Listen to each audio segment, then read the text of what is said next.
بھی دور کرے گا یہ؟ جی انشاءاللہ. سب سے پہلے تو یہی کہ اس کا اس طرح کا جو علاج ہوتے ہیں وہ منہ کی صفائی اس کے لیے ضروری ہے.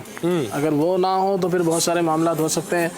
بال جن کے جھڑ ہیں اس حوالے سے عرض کرتا ہوں 3 قسم کے آپ آئل لے لیں. ویسے تو مختلف اس کا وجوہات ہوتی ہیں، تو آپ غور کر لیں. بعضوں کے خون کی کمی ہوتی ہے تو وہ بھی بال جھڑنے کا سبب بنتی ہے.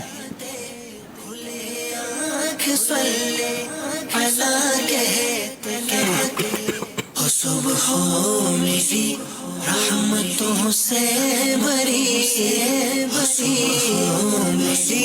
رحمتوں سے بری کھلے آنکھ سلے پھیلا کہتے کہتے کھلے آنکھ سلے پھیلا کہتے کہتے صبح میری رحمتوں سے بری رحمتوں سے بری کھلے آنکھ سلے پھیلا کے صلو علی الحبیب صلی اللہ تعالی علی محمد صلی اللہ علیہ وآلہ وسلم. اس کو تھوڑا سا فل اسکرین پہ بھی ایک دفعہ دکھا دیا کریں تاکہ اگر کوئی لینا چاہے تو لے سکتے ہیں. اس کے اندر دیکھ لیں 4 چیزیں ہیں، 3 چیزیں ہیں. سب سے پہلے ہے کلونجی کا آئل، نمبر 2 انڈے کا تیل اور زیتون کا تیل آئل، یہ ایک ہی چیز ہے. تو یہ کلونجی کا آئل جو ہے 50 گرام لینا ہے، انڈے کا تیل یہ 50 گرام لینا ہے، اور زیتون کا تیل جو ہے زیتون شریف کا جو تیل ہوتا ہے یہ 100 گرام لینا ہے. تینوں چیزوں کا آپ مکس کر لیں اور پھر اس کو بالوں پر آپ لگائیں کہ اس طرح لگائیں کہ 2-4 گھنٹے بالوں میں یہ رہے.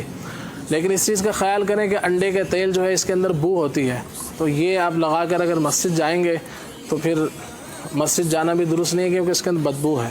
تو اس کو پہلے صاف کر لیں، پھر آپ نے مسجد وغیرہ میں جانا ہے تو یہ آپ استعمال کریں. اللہ نے چاہا اس سے بال جو جھڑ ہیں وہ بھی رک جاتے ہیں، اور اللہ نے چاہا جو بال گر چکے ہوتے ہیں جیسے بازوں کے گنج وغیرہ ہو جاتا ہے تو اس حوالے سے بھی انشاءاللہ یہ بالوں کے لیے مفید رہے گا. انشاءاللہ نئے بال بھی آ جائیں گے.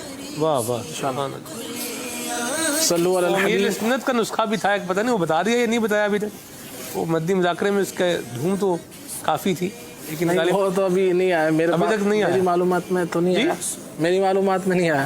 اچھا آپ کی معلومات میں نہیں آیا ابھی تک. اس میں یہ بھی ہے کہ اگر کسی کے بال جھڑتے ہیں اور روحانی علاج کرنا چاہیں تو 41 بار سورۃ اللیل، یہ قرآن پاک کے آخری پارے میں ہے سورۃ اللیل، 41 بار پڑھنی ہے، اور پھر سرسوں کے یا ناریل کے تیل پہ اس کو دم کر لیں اور سوتے وقت جو ہے بالوں میں اس کا مساج کریں، مالش کریں ہلکے ہاتھ سے، تو انشاءاللہ عز و جل بال جھڑنا جو ہے رک جائیں گے. اسی طرح سے نظر